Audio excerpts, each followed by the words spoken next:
Het gekris, gaum de door de marmeren, wanden van de villa Jovis, verdwaalde tussen de zuilen die het machtigste rijk ter wereld drogen. Het was geen kreet van fysieke pijn. Het was veel erger.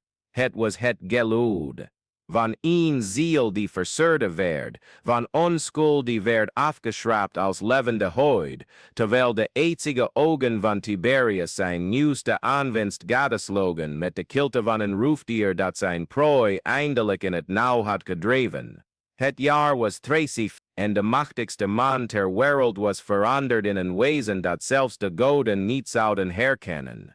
En in 20 jaar eerder, toen Augustus stierf in zijn bed in Nola, kon niemand zich voorstellen dat de strenge generaal die de troon zou besteken synoniem zou worden voor verdorvenheid. Tiberius Claudius Nero was aan de macht gekomen als een man van 85 jaar, een veteraan van campagnes in Germanië en Pannonia, bekend om zijn militaire discipline en zijn bestuurlijke bekwaamheid.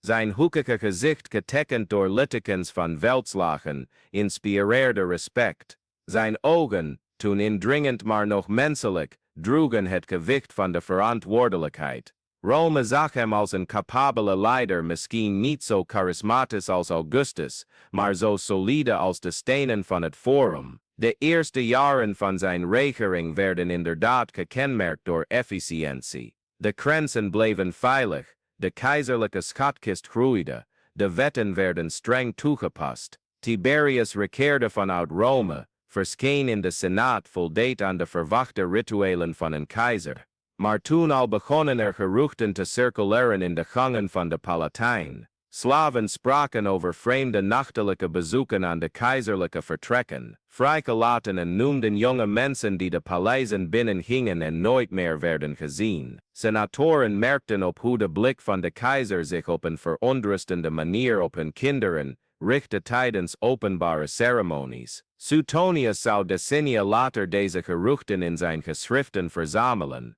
maar zelfs zijn gedurfde pen zou de aard van wat komen ging niet volledig kunnen vangen. Tacitus, met zijn gebruikelijke ernst, zou noteren dat de ondeugden van Tiberius, hoewel verborgen, al aan het kisten waren. Maar het waren slechts signalen, kleine scheuren in een gevel die er nog steeds solide uitzag.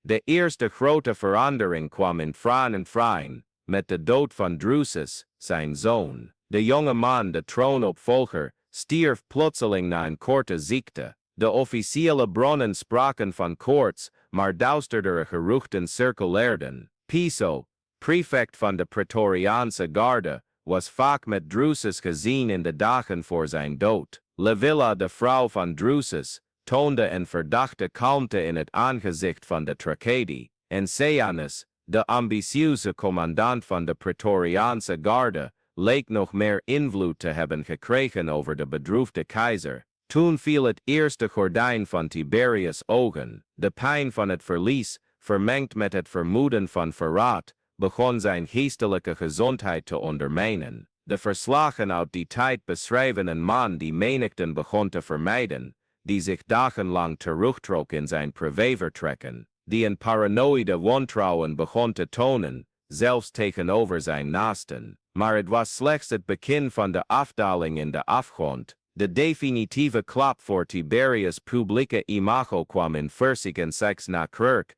toen hij de beslissing nam die de laatste 11 jaar van zijn regering en zijn leven zou bepalen. Rome voor altijd verlaten. De hoofdstad van de wereld zou verlaten worden door haar eigen keizer, die zijn toevlucht zou zoeken op het eiland Capri, ver weg van de ogen van de Senaat, ver van de menigten, ver van elke onwelkome getuige van zijn groeiende lusten. De Villa Jovis verrees op het hoogste punt van het rotsachtige eiland, haar witte torens afgetekend tegen de mediterrane hemel. Van veraf leek het een tempel gewijd aan schoonheid en contemplatie. Van dichtbij bleek het een vesting van genot, gebouwd met één enkel doel: de steeds bizardere verlangens van zijn heer te bevredigen. 12 villa's werden op het eiland gebouwd, elk gewijd aan een andere godheid, maar allemaal dienstbaar aan dezelfde obscene cultus. De eerste bezoekers vonden nog steeds een spoor van de oude Tiberius. De keizer ontving diplomaten, las rapporten, nam beslissingen over staatszaken. Maar geleidelijk aan werden deze activiteiten overgelaten aan Sejanus, die in Rome was gebleven als zijn alter ego, terwijl de ware keizerlijke macht zich oploste in een eindeloze reeks orgieën en vreedheden.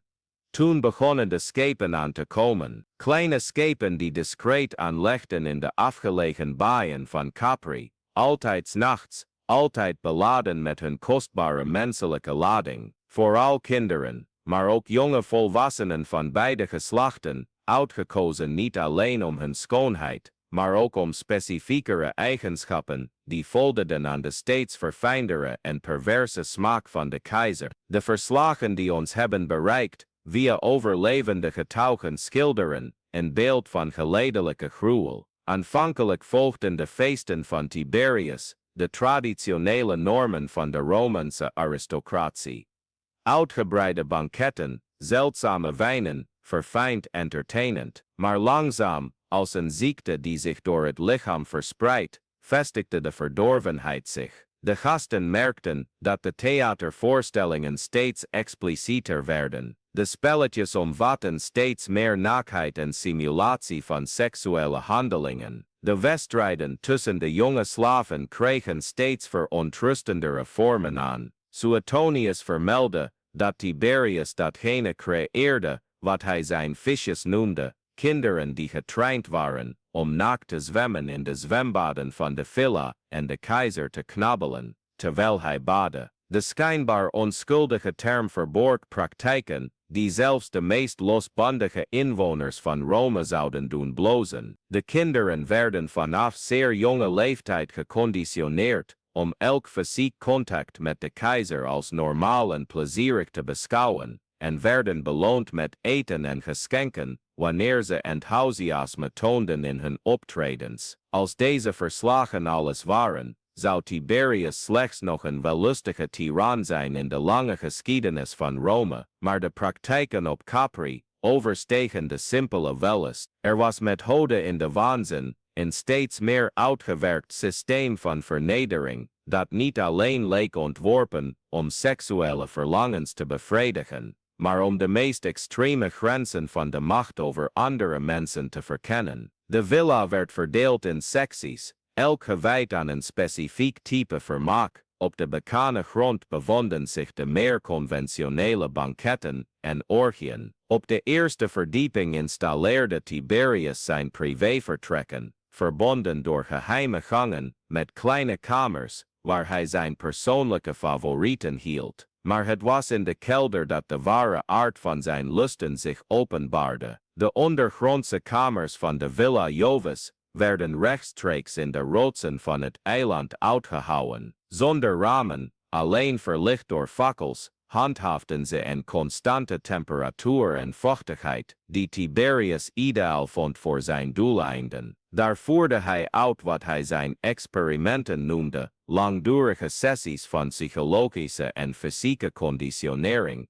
die mensen transformeerden in volkomen onderdanige lustobjecten. De methoden waren voor die tijd geavanceerd, wat aantoonde dat Tiberius de menselijke natuur zorgvuldig had bestudeerd. Sensorische isolatie afgewisseld met overstimulatie, voedselonthouding gevolgd door orgieën, pijn afgewisseld met genot, alles berekend om de wil te breken en een volledige psychologische afhankelijkheid te creëren. De slachtoffers verloren geleidelijk elk gevoel van eigen identiteit, bestaand alleen om de verlangens van hun heer te anticiperen en te bevredigen. Maar als je gefascineerd bent door deze diepgaande analogie van de duistere kanten van de menselijke natuur en de absolute macht, vergeet je dan niet te abonneren op het kanaal en het belletje te activeren. Want verhalen zoals deze, die de diepten van de menselijke psyche en de gevaren van ongecontroleerde macht onthullen, zijn precies het soort content dat we zullen blijven verkennen. Het zijn essentiële lessen over hoe morele corruptie zelfs de machtigste leiders kan vernietigen, en deze historische analogies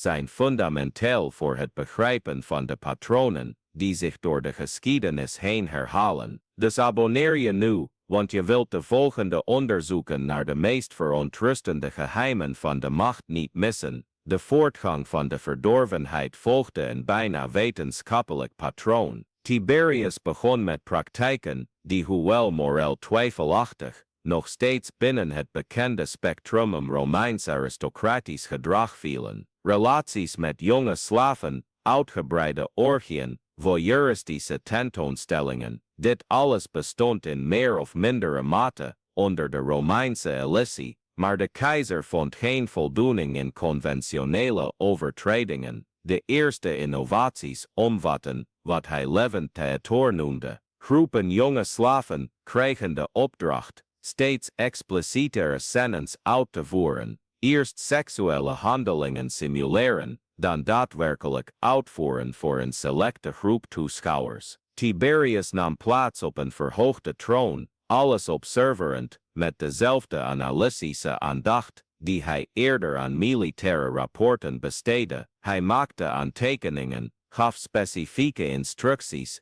experimenteerde met variaties, alsof hij wetenschappelijke experimenten uitvoerde. Maar het was de introductie van wat hij competities noemde die een nieuwe fase in de morele degeneratie markeerde. Jonge slaven, velen nog kinderen, werden gedwongen om onderling te concurreren in seksuele activiteiten, waarbij de winnaar speciale privileges kreeg, en de verliezers werden onderworpen aan straffen die als extra vermaak dienden voor de keizer en zijn gasten. Het competitieve karakter van deze activiteiten introduceerde een element van psychologische vreedheid dat verder ging dan de simpele fysieke exploitatie. De straffen bestonden aanvankelijk uit dwangarbeid of voedselonthouding, maar geleidelijk aan werden ze uitgebreider en sadistischer. Tiberius ontwikkelde een systeem van opvoedkundige correcties dat openbare vernedering, zorgvuldig gecalibreerde fysieke pijn en psychologische degradatie omvatte, ontworpen om elk spoor van persoonlijke waardigheid te breken. De keizer had ontdekt dat het vernietigen van het zelfvertrouwen veel effectiever was dan broedkracht om totale onderwerping te creëren. De verslagen van Suetonius, hoewel gecensureerd door de publieke fatsoensnormen van zijn tijd, bewaren nog steeds verontrustende fragmenten van deze praktijken. Hij vermeldt dat Tiberius kinderen dwong tot uithoudingsvermogenscompetities, waarbij ze werden onderworpen aan langdurige seksuele prikkels tot fysieke ineenstorting. De winnaars van deze competities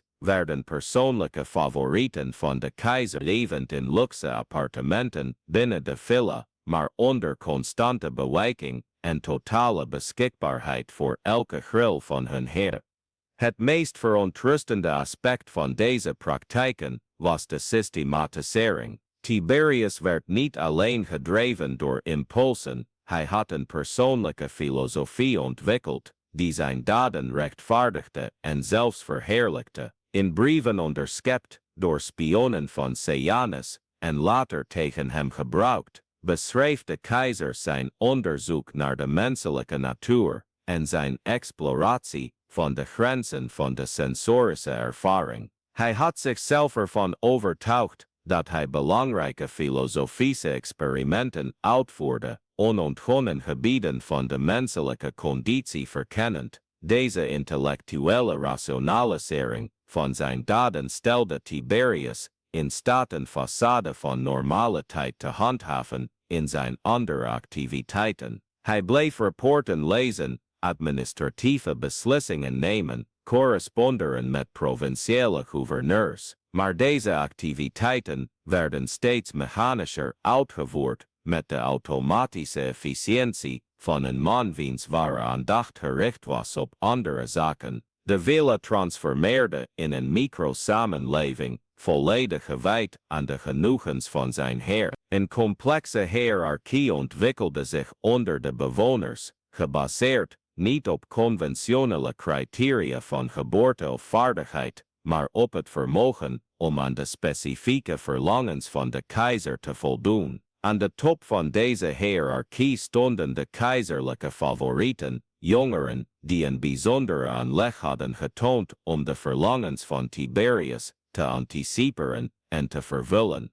Deze favorieten genoten van buitengewone privileges, luxe vertrekken, fijne kleding, toegang tot boeken en leraren, zelfs kleine bedragen aan persoonlijk geld, maar de prijs van deze bevoorrechte positie was de absolute beschikbaarheid. De favorieten sliepen in kamers verbonden met de keizerlijke vertrekken door geheime gangen, waardoor Tiberius hen op elk moment van de dag of nacht kon oproepen. Ze werden niet alleen getraind in seksuele praktijken, maar ook in vermaak, conversatie, muziek, zelfs basispolitiek, elke vaardigheid die de keizer in zijn vrije momenten zou kunnen interesseren. Onder de favorieten kwamen de artiesten, jongeren gespecialiseerd in specifieke typen seksuele performance. Elk werd getraind voor een bepaalde rol in het groeiende repertoire van praktijken van de keizer. Sommigen specialiseerden zich in fysieke uithoudingsvermogen, anderen in emotionele expressie tijdens de handelingen, weer anderen in specifieke technische vaardigheden, waar Tiberius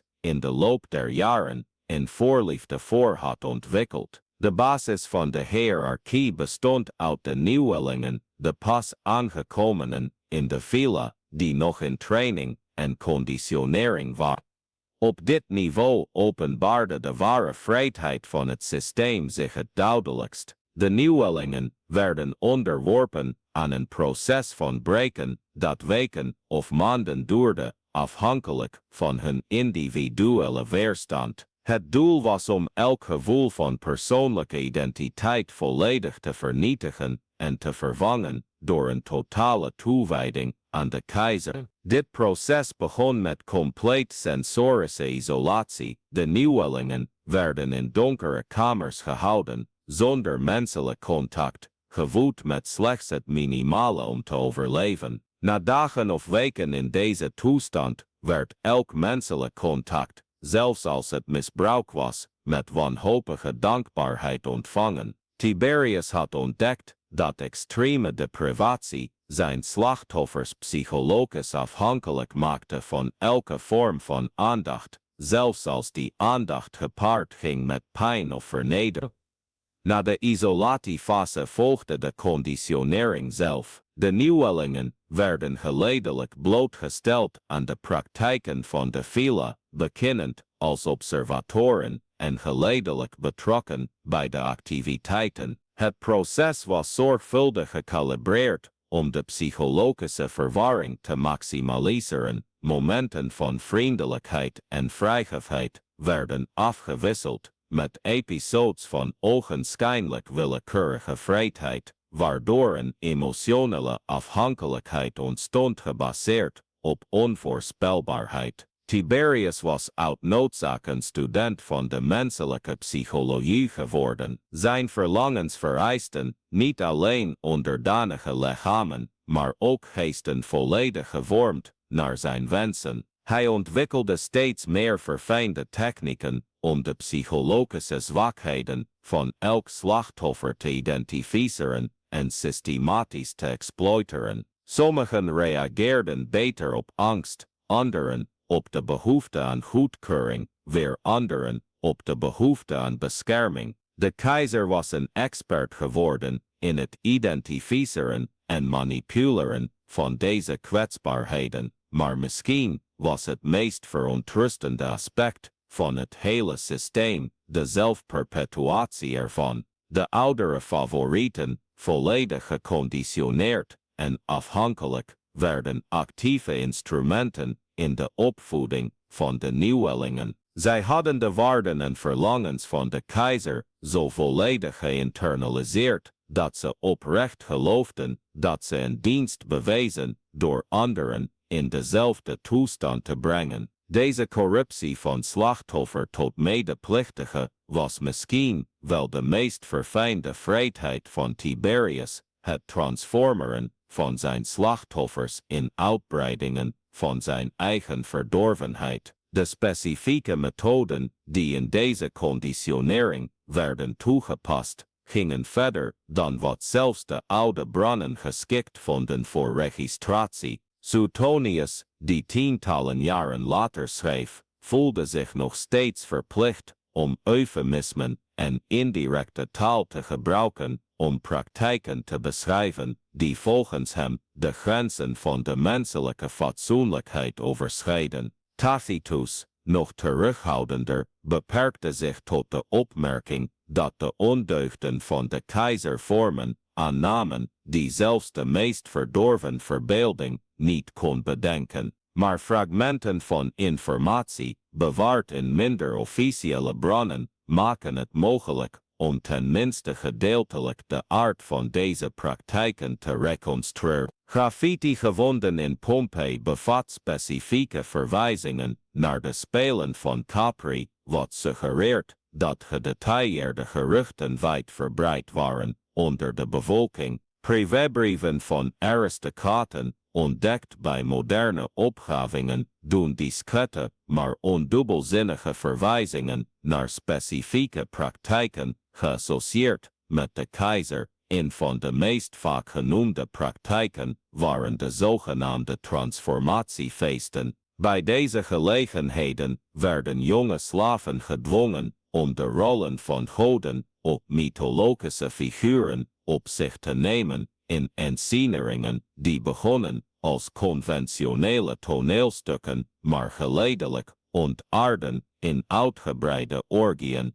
Het element van religieuze heiligschennis voegde een extra dimensie van overtreding toe, die Tiberius bijzonder opwindend leek te vinden. In andere terugkerende praktijk betrof wat de bronnen weerstandsproeven noemen. Groepen jongeren werden onderworpen aan langdurige seksuele prikkels met het expliciete doel om hun fysieke en psychologische grenzen te testen. De winnaars, degen die het langst controle over zichzelf behielden, werden beloond, terwijl degenen die faalden werden gestraft op manieren die dienden als extra vermaak voor de keizer en zijn gasten. Misschien nog verontrustender was de praktijk van de symbolische offers. Tiberius had uitgebreide rituelen ontwikkeld die oude religieuze ceremonie imiteerden, maar met expliciete seksuele componenten. Jongeren gekleed als offerslachtoffers werden onderworpen aan rituelen die elementen van theater, religieuze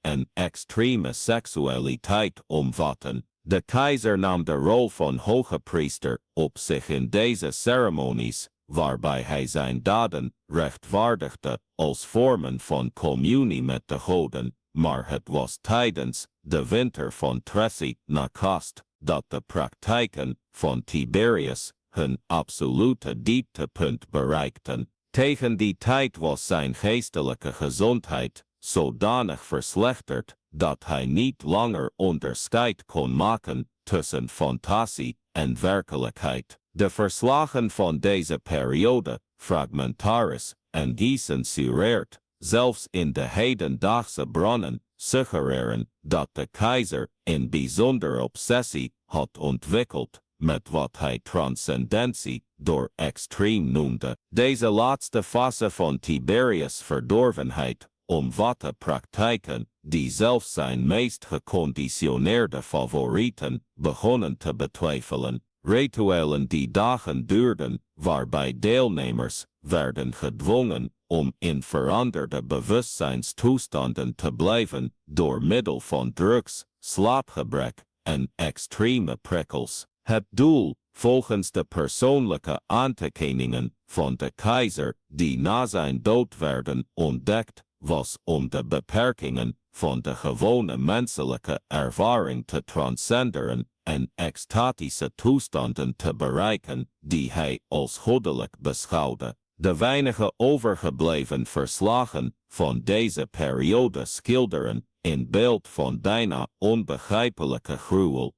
Suetonius noemt daden zo verdorven, dat hij ze niet eens durfde te noemen, terwijl Tacitus opmerkt dat de menselijke natuur onvoldoende leek om de boosheid van de keizer te beteugelen. Zelfs rekening houdend met de mogelijke overdrijving van deze bronnen, is het duidelijk dat Tiberius elke conventionele categorie van verdorvenheid had overschreden, maar juist op dit moment van schijnbare triomf over alle morele beperkingen begonnen de eerste tekenen te verschijnen dat het zorgvuldig door de keizer opgebouwde systeem begon te instorten. De villa, die jarenlang had gefunctioneerd als een efficiënte machine voor het produceren van plezier, begon interne spanningen te vertonen. De oudere favorieten, ondanks hun conditionering,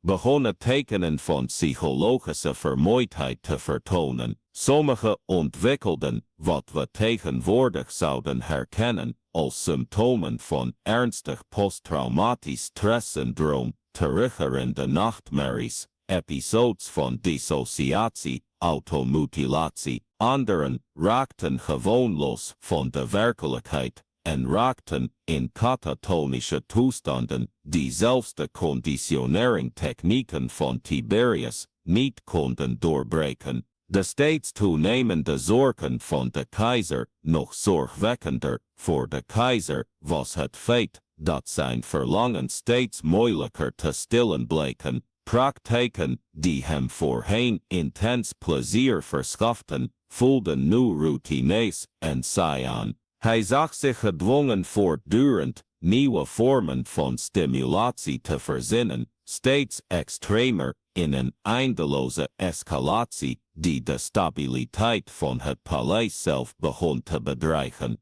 Het was in deze context dat Tiberius begon na te denken over wat hij het ultieme experiment noemde. Cryptische verwijzingen in zijn persoonlijke aantekeningen suggereren dat hij iets van plan was dat zelfs zijn eerdere praktijken zou overtreffen. Een ritueel of ceremonie dat in zijn woorden de menselijke ervaring tot het absolute hoogtepunt zou verheffen. De specifieke details van dit plan zijn nooit volledig opgehelderd, maar het bewijsmateriaal suggereert dat het de rituele dood van enkele van zijn favorieten als hoogtepunt van een uitbundige orgie zou omvatten, maar het ultieme experiment is nooit uitgevoerd. In maart 397, tijdens zijn terugreis naar Rome, zijn eerste reis in meer dan 10 jaar, werd Tiberius plotseling ziek. De omstandigheden rond zijn dood blijven mysterieus. Sommige bronnen wijzen op vergiftiging, andere op een natuurlijke dood. Weer anderen suggereren dat hij op bevel van Macro, de opvolger van Sejanus, als prefect van de Praetoriaanse garde werd gewurgd. Wat we zeker weten is dat zijn laatste dagen werden gekenmerkt door episodes van waanzin waarin hij voortdurend scènes van Capri leek te herbeleven.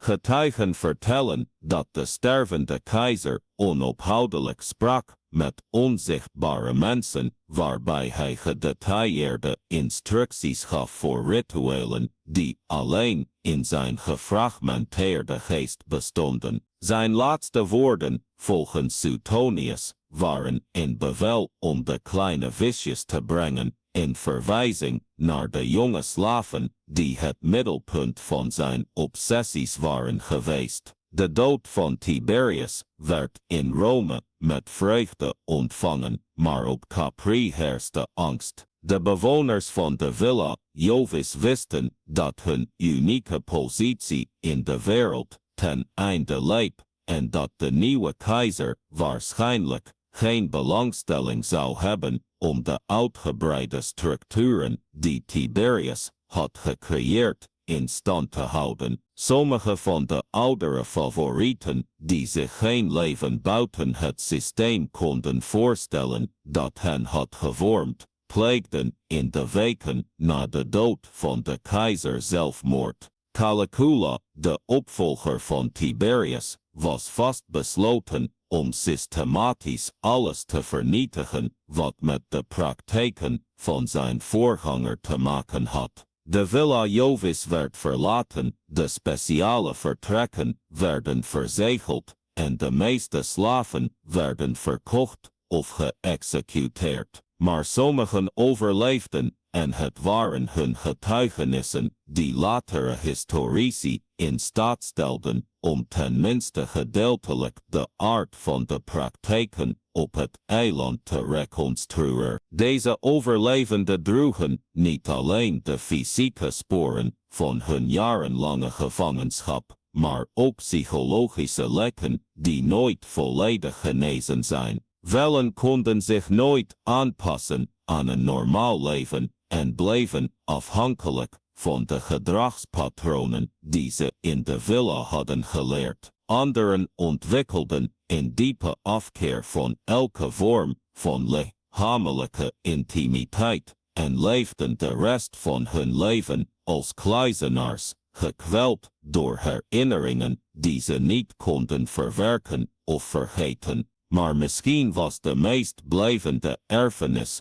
van Tiberius' praktijken de impact ervan op de keizerlijke instelling zelf. Toekomstige keizers, bewust van de excessen van hun voorganger, zagen zich gedwongen om voorzichtiger te zijn in hun eigen overtredingen. Het voorbeeld van Tiberius diende als een waarschuwing over de gevaren van absolute macht, die wordt uitgeoefend zonder enige morele of sociale beperking. Tegelijkertijd, paradoxaal genoeg, heeft het president dat Tiberius schiep ook bijgedragen aan de normalisering van bepaalde soorten keizerlijk gedrag. Als de keizer van Rome zich kon overgeven aan zulke extreme praktijken en toch meer dan 2 decennia op de troon kon blijven, welke echte beperkingen waren er dan voor het gedrag van de hoogste leiders? Deze vraag zou het Romeinse Rijk de volgende eeuwen achtervolgen en bijdragen aan de geleidelijke erosie van de morele normen die de republiek hadden ondersteund.